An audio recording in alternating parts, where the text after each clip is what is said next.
Hello বন্ধুরা, আজকে আমি একটা নতুন রান্নার রেসিপি তোমাদের কাছে নিয়ে এসেছি।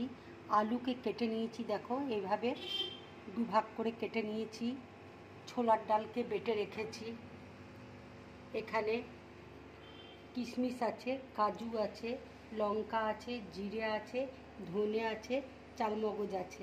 এগুলোকে সব একসাথে বেটে নেব।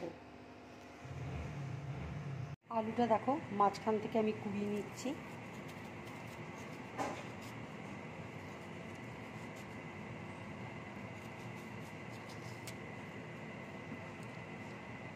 দেখো এইভাবে আলুটাকে কেটে নিতে হবে।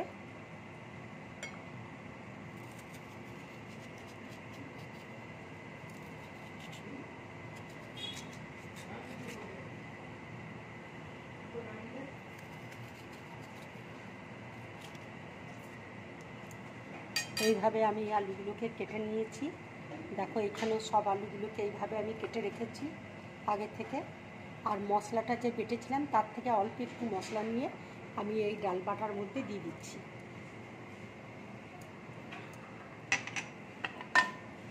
এর মধ্যে একটু কাশ্মীরি লঙ্কার গুঁড়ো দিয়ে দিচ্ছি, একটু হলুদ দিয়ে দিচ্ছি,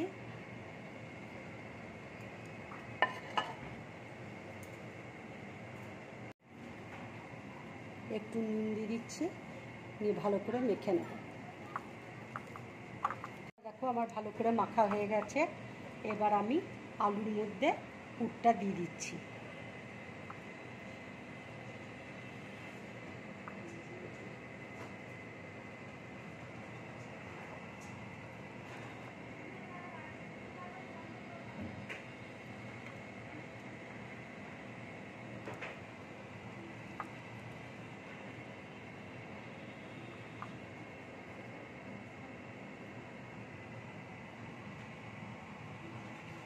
দেখো পুরগুলো আমার সব ভরা হয়ে গেছে। এবার কড়াইয়ে তেল গরম হয়ে গেছে। এবার আমি এক এক করে তেলের মধ্যে দিয়ে দিচ্ছি।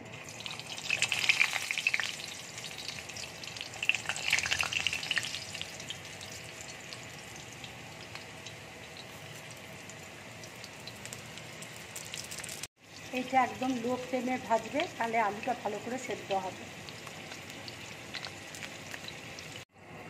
আলুগুলো দেখো আমার ভাজা হয়ে গেছে। এবার আমি প্লেটের মধ্যে তুলে নিচ্ছি।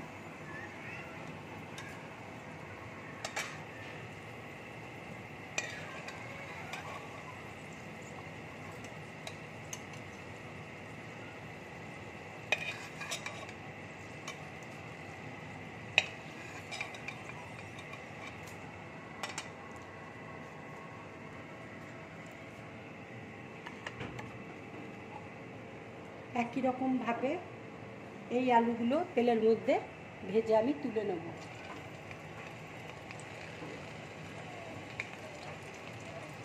গ্যাসটা কিন্তু লো ফ্লেমে রাখবে, তাহলে ভাজাটা ভালো হবে। আলুগুলো আমার ভাজা হয়ে গেছে। এবার সব আমি নামিয়ে নিচ্ছি।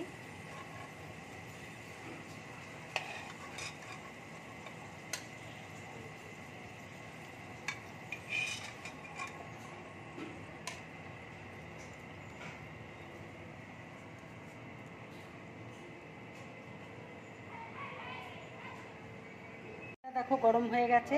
এবার আমি তেজপাতা দিয়ে দিচ্ছি।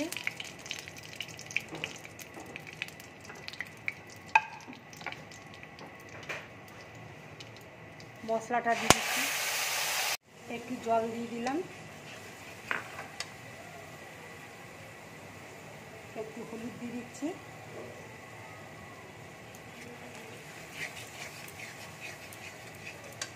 একটু কাশ্মীরি লঙ্কার গুঁড়ো দিয়ে দিচ্ছি,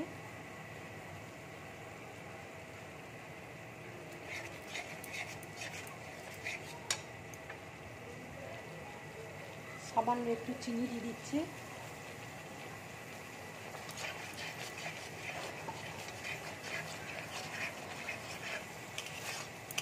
এবার আমি টক দইটা দিয়ে দিচ্ছি।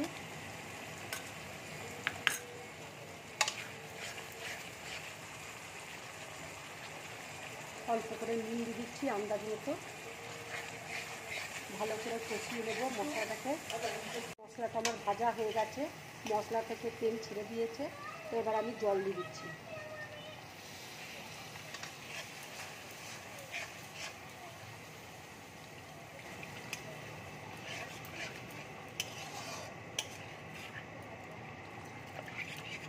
ঝোলটা ফুটে উঠলে আমি নিরামিষ ডিমের ফুটে গেছে।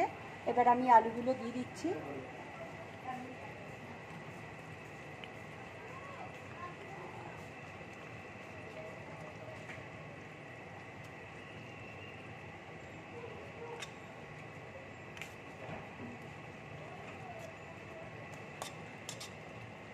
এইভাবে নিরামিষ ডিমের তরকারি করবে, খুব ভালো লাগবে খেতে গরম ভাতের সাথে। এবার আমি উপর দিয়ে একটু ঘি দিয়ে দিচ্ছি।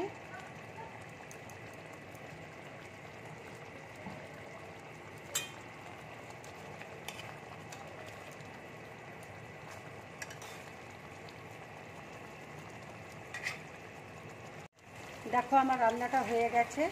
এবার আমি গ্যাসটা অফ করে দিচ্ছি।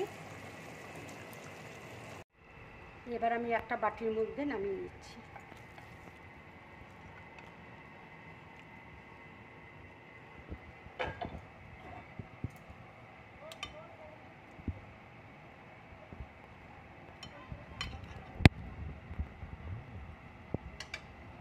যদি আমার রান্নাটা ভালো লাগে লাইক করবে, শেয়ার করবে আর ড্রিম ব্লগ চ্যানেলটাকে সাবস্ক্রাইব করবে। নমস্কার।